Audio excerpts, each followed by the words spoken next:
یہودیوں نے احکام کی منسوخی اور تبدیلی پر جو اعتراضات کیے تھے وہ خود مسلمانوں کے درمیان انہوں نے پھیلانے شروع کر دیے تھے۔ چنانچہ بعض سادہ لوح مسلمانوں کے دل میں بھی یہ خیال پیدا ہونے لگا کہ اللہ تبارک و تعالیٰ اپنے احکام میں تبدیلی کیوں کر رہے ہیں، اور اس کی وجہ سے بعض مسلمانوں نے بھی شاید رسول اللہ صلی اللہ علیہ وسلم سے یہ سوال کیا ہو کہ اس تبدیلی کے پیچھے کیا حکمت اور کیا مصلحت ہے، اور خود یہ یہودی تو کہتے ہی تھے کہ یہ اللہ تعالیٰ کیوں احکام میں تبدیلی فرما رہا ہے۔ تو اب اگلی آیت میں جو خطاب ہے وہ ان یہودیوں سے بھی ہے جو براہ راست نبی کریم صلی اللہ علیہ وسلم پر یہ اعتراض کرتے تھے کہ اگر آپ نبی برحق ہیں اور واقعتاً اللہ تعالیٰ کا پیغام پہنچا رہے ہیں تو اللہ تبارک و تعالیٰ کے احکام میں تبدیلی کیوں ہو رہی ہے، اور دوسری طرف ان مسلمانوں سے بھی خطاب ہے کہ جو ان کے پروپیگنڈے سے کسی درجے میں متاثر ہو کر اس شک کا اظہار کرنے لگے ہوں گے کہ یہ بات کیوں ہے اور اس کی مصلحت کیا ہے۔ ظاہر ہے کہ مسلمانوں میں اس کی وجہ سے کوئی ایمان میں تو انشاءاللہ کمزوری نہیں آئی، لیکن دل میں ایک سوال ضرور پیدا ہو جاتا ہے بعض اوقات کسی پروپیگنڈے سے مغلوب ہو کر۔ تو اس طرح کے سوالات انہوں نے ہو سکتا ہے کہ نبی کریم سرور عالم صلی اللہ علیہ وسلم سے کیے ہوں۔ تو اگلی آیت میں اللہ تبارک و تعالیٰ نے ان دونوں سوال کرنے والوں سے یہ خطاب فرمایا ہے کہ ام تریدون ان تسألوا رسولکم کما سئل موسیٰ من قبل، کیا تم یہ چاہتے ہو کہ اپنے رسول سے اسی قسم کے سوال کرو جیسے پہلے موسیٰ سے کیے جا چکے ہیں۔ یہ گزر چکا ہے کہ حضرت موسیٰ علیہ السلام سے یہودی بہت سے سوالات کیا کرتے تھے اور الٹے سیدھے سوالات بھی کرتے تھے، مطالبے بھی بڑے لغو قسم کے حضرت موسیٰ علیہ السلام کے سامنے پیش کرتے تھے، اور اس سے حضرت موسیٰ علیہ السلام کو بڑی تنگ دلی ہوتی تھی۔ تو اللہ تبارک و تعالیٰ یہاں فرما رہے ہیں کہ جس طرح موسیٰ علیہ السلام سے اس طرح کے بیہودہ سوالات کیے گئے تھے، کیا تم چاہتے ہو کہ اب تم اپنے رسول سے یعنی نبی کریم سرور دو عالم صلی اللہ علیہ وسلم سے بھی ویسے سوال کرو؟ وَمَن يَتَبَدَّلِ الْكُفْرَ بِالْإِيمَانِ فَقَدْ ضَلَّ سَوَاءَ السَّبِيلِ۔ پھر اللہ تعالیٰ اس کا انجام بتاتے ہیں کہ جو شخص ایمان کے بدلے کفر اختیار کرے وہ یقیناً سیدھے راستے سے بھٹک گیا۔ جب ایک شخص کو تم مان رہے ہو کہ یہ اللہ تبارک و تعالیٰ کا رسول ہے، پیغمبر ہے، اللہ تعالیٰ کی طرف سے اس کو احکام ملتے ہیں، تو اب اس کی ہر بات کو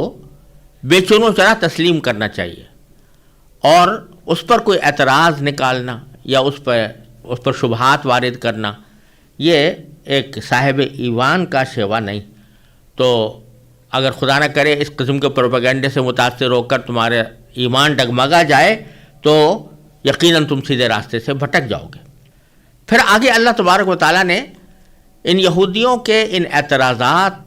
اور ان شبہات کے پیچھے جو جذبہ در حقیقت کار فرما تھا اس کو اگلی آیت میں اللہ تبارک و تعالیٰ نے بیان فرمایا ہے، جو آیت نمبر 109 ہے۔ اس میں اللہ تعالیٰ نے جو کچھ فرمایا اس کا خلاصہ یہ ہے کہ در حقیقت یہ جو کچھ بھی اعتراضات یا سوالات کر رہے ہیں اس کی وجہ یہ نہیں ہے کہ واقعتاً عقلی طور پر یہ سوالات ہونے چاہیے، یا وہ کسی واقعے کی تحقیق کرنے کے لیے یا حق تک پہنچنے کے لیے حق کے طلبگار کی طرح کوئی سوالات کر رہے ہوں، بلکہ حقیقت یہ ہے کہ ان کو ایک حسد ہے، اور حسد یہی ہے کہ اب تک انبیاء کرام بنی اسرائیل کے خاندان میں آتے رہے ہیں، اب یہ نبی آخر الزماں صلی اللہ علیہ وسلم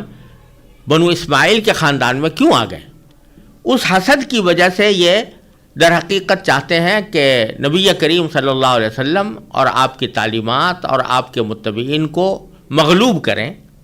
اس لیے وہ طرح طرح کے سوالات اٹھاتے رہتے ہیں۔ چنانچہ فرماتے ہیں کہ وَدَّ كَثِيرٌ مِّنْ أَهْلِ الْكِتَابِ، اہل کتاب میں سے بہت سے لوگ یہ چاہتے ہیں کہ لَوْ يَرُدُّونَكُم مِّن بَعْدِ إِيمَانِكُمْ كُفَّارًا، یہ چاہتے ہیں کہ تمہارے ایمان لانے کے بعد تمہیں پلٹا کر پھر کافر بنا دیں۔ اور یہ کیوں چاہتے ہیں؟ حسدًا من عند انفسہم، کیونکہ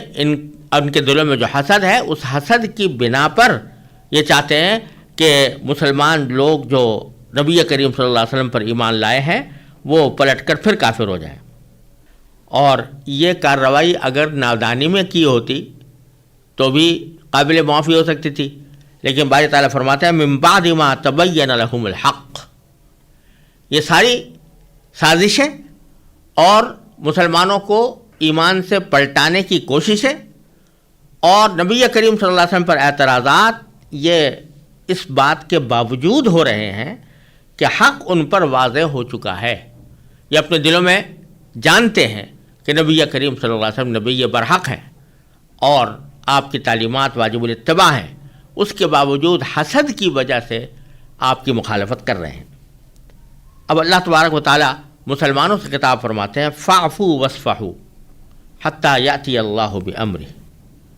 چنانچہ تم فی الحال معاف کر دو، یعنی ان کی سازشوں کا کوئی انتقام فی الحال نہ لو، اور واصفحوا درگزر سے کام لو، ان کو نظر انداز کرو، حتی یأتی اللہ بامرہ، یہاں تک کہ اللہ تعالیٰ خود اپنا فیصلہ بھیج دے. یعنی ایک وقت آنے والا ہے جب یہ لوگ مغلوب اور مفتوح ہوں گے اور اللہ تبارک و تعالیٰ خود ان سے بدلہ لے لے گا. لہذا فی الحال تمہیں ان سے انتقام لینے کی ضرورت نہیں. اور یہ بات کہ اللہ تبارک و تعالیٰ ان سے کس طرح انتقام لے گا اور کس طرح ان کو اپنے کیے کی سزا بھگتنی ہوگی خود اس دنیا کے اندر، تو اس کی وجہ کے طور پر اللہ تعالیٰ فرماتے ہیں ان اللہ علی کل شیء قدیر، بے شک اللہ ہر چیز پر قادر ہے. لہٰذا وہ اس بات پر بھی قادر ہے کہ آج یہ لوگ جو طاقتور نظر آ رہے ہیں اور ان کے پاس بڑا مال و دولت ہے، یہ اپنی طاقت اور مال و دولت کے باوجود اللہ تبارک و تعالیٰ کے فیصلے کے مطابق یہ مغلوب ہو جائیں، مفتوح ہو جائیں. چنانچہ بعد میں ایسا ہی ہوا.